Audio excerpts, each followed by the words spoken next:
We have been fortunate enough to travel the world pretty extensively. I mean, we have seen some pretty big cities in Europe. We have seen some amazing beaches in Southeast Asia. We have seen quite a bit. But even as seasoned travelers, we are constantly amazed that there's always something new to see. And our recent trip to Santo Domingo in the Dominican Republic is a perfect example of that. We knew we were going to the Dominican Republic and we thought we knew what to expect. You know, it's an island, it's going to be beach and island and that kind of thing. And we knew Santo Domingo was the capital, but we had no idea that Santo Domingo was this much larger city than we expected, with a sophisticated vibe, a lot of good infrastructure, a lot of people, a lot of culture, and it was really shocking to see this in the middle of the Caribbean. Yeah, this was just another reminder that no matter how much you've traveled, there's always something new to discover. And the Villa Vie Odyssey, at least for us, has been the perfect vehicle to facilitate that for us. So take a look. Every time we approach a new destination, when it's in the morning, I'm always just intrigued, but this time I'm awestruck because we're approaching a place in the Dominican Republic called Santo Domingo, and it is just, I'm just awestruck by it. It is just so beautiful, and I had no idea that this city was so incredibly large.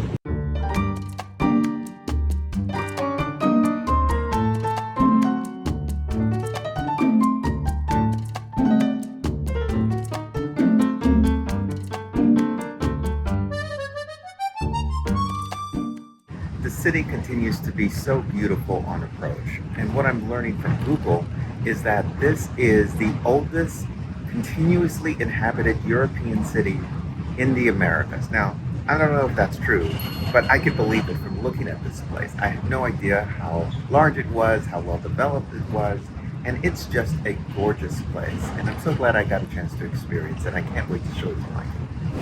The Villa Vie Odyssey actually docked at a port across the river from the historic center. But that wasn't a problem for us because the ship had actually provided a shuttle service that took us to the main historic center. Yeah, the shuttle service dropped us off right at one of the old city gates, which was really interesting. And we kind of walked around this historic area, cobblestone streets, historic buildings, a lot of stuff to kind of learn, plaques and things to learn from. And after we got there and kind of looked around, we weren't surprised, but it's actually a UNESCO World Heritage Site. Yeah, we eventually reached this really large plaza area. It was surrounded by a lot of historic buildings. And what was cool is they even had their Christmas tree there because it was holiday time, and this is where they do the traditional Christmas tree lighting. So it was like the perfect place to kind of chill out for a bit and people watch, most importantly, and kind of soak in the local atmosphere. Yeah, it was a lot of fun. We actually then spent the rest of the afternoon doing a couple of museums that we really loved, learned a lot. We drank some local beer and kind of people watched there and just really soaked up the local culture and the day. It was a really neat day. We learned a lot, we experienced a lot, and it was kind of unfolding just the right way. So it was a great day in Santo Domingo.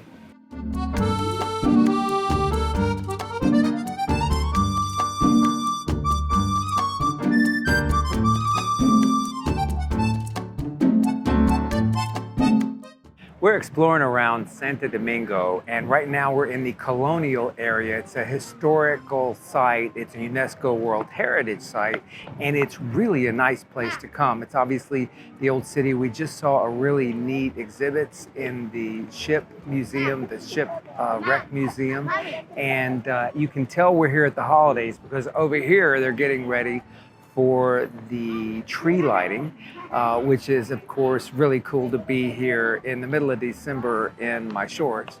But it also really reminds us of San Miguel, Mexico, and the tree lighting there. That is one of our favorite times. So if you have not seen that video, check it out.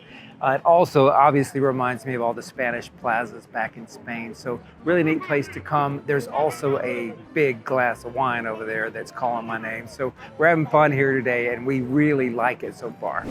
It's awesome that we can see our ship in the distance there.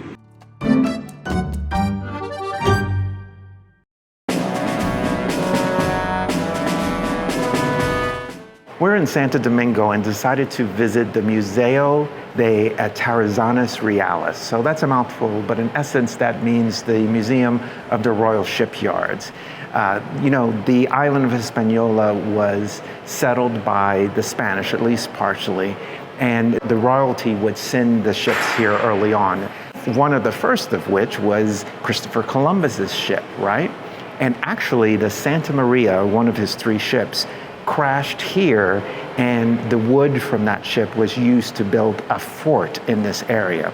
So there are a lot of other ships that visited here over that period of time, and many of them would crash, for sure, because of all of the storms that would happen in the Caribbean, right? So there were a lot of crashes, and when they sank, sometimes they would recover some of the amazing cargo on those ships. There would be gold and bronze, so items like you see here. So this is a really cool museum. If you're in the area, check it out.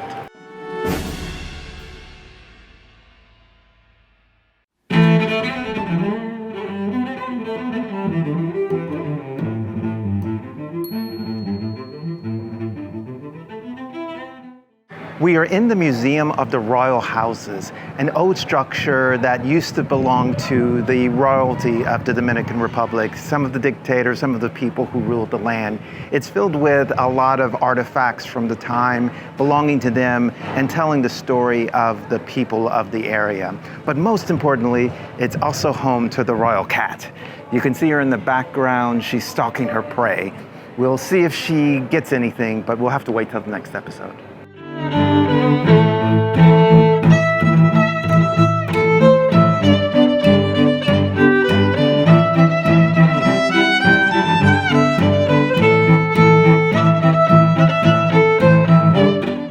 We're walking through the Museum of the Royal Houses, and we're just kind of minding our own business. Then we come through this gateway and into the spectacular courtyard. You can see how amazingly beautiful it is. You could see just the royalty of the house sitting here, taken care of by their servants, drinking some sugarcane juice or whatever they drank back then. It's a truly spectacular and tranquil place.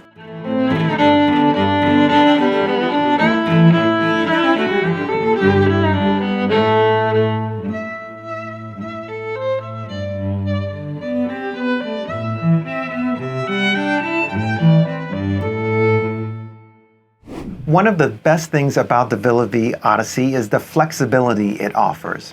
We spent 3 full days in Santo Domingo, which gave us plenty of time to explore the city at our own pace. We never felt rushed. We never felt pressured to see everything in a specific amount of time. We really got the chance to get to know the city.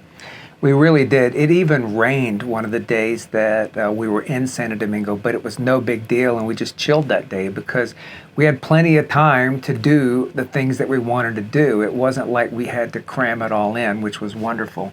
Of course, we did a lot of cool things, but other of our shipmates did other things. Some went to Tres Ojos National Park, Three Eyes National Park. Others went to IKEA, which is a big deal when you're on Villa Vie because people are always looking for something for their cabin, and many other people did a lot of different things. So we kind of all have a different experience, and it's kind of fun to do it. Yeah, and it's really cool to come together at the end of the day and talk about our experiences because everybody ends up doing something different. So it's really cool to share that. It is. We have finished our day in Santo Domingo, and it was pretty awesome. I think the best part is that you know how sometimes you visit a place and you know exactly what to expect because you plan it out and you know so much about it, but we knew nothing about Santo Domingo. Yeah. And it surprised us, and it was just a beautiful, wonderful place. It really was. We were totally engaged the whole time. They had a shuttle bus that dropped us here to the old town, and we started wandering around. And on a Sunday, we found a couple of great museums. Then we actually wandered around a little more and then had a couple of beers with our friends and just thoroughly enjoyed it. Not planning too much, not over-engineering the day. Is actually some of my favorite days, and we had a good one today. So we're waiting to go back now, and no complaints. Great day in Santo Domingo. Great day.